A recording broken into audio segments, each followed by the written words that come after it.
আজকে প্রচণ্ড ঝড় বৃষ্টি হলো, কোথায় কোথায় হলো বলো। আর আমাদের বাড়িটা তো একটু গ্রাম সাইডে, আমাদের বাড়ির পাশেই বাগান রয়েছে। মানে সন্ধ্যে 6:30 7টা নাগাদ মরমর মরমর মরমর করে গাছ ভেঙে পড়ে গেল। আর ছেলের বাবাও বাড়িতে নেই, প্রোগ্রামে গেছে। এবার আমার ঝড় হাওয়া এটা খুব ভয় লাগে। মানে 1-2 ঘন্টা বৃষ্টি হোক সেটা কোনো অসুবিধা নেই, কিন্তু ঝড় হাওয়াটা আমার খুব ভয় লাগে।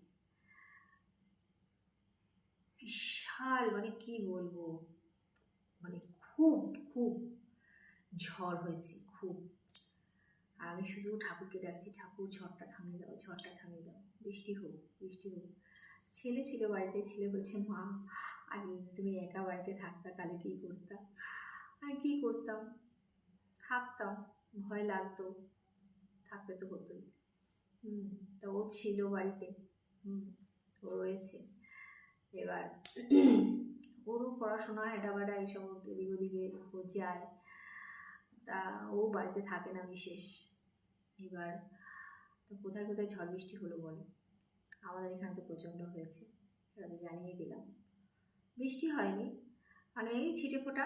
রাস্তাটা যেহেতু পাকা হয়েছে, মানে একদম খারাপ হয়ে গেছিলো রাস্তার অবস্থা, পাকা করে দিয়েছে রাস্তাটা, তো সেই জন্য রাস্তাটা মানে ভিজেছে জাস্ট। এবার কাদা রাস্তা হলে হয়তো ওইটাই একটু প্যাচপ্যাচে করতো, তা এই পর্যন্ত।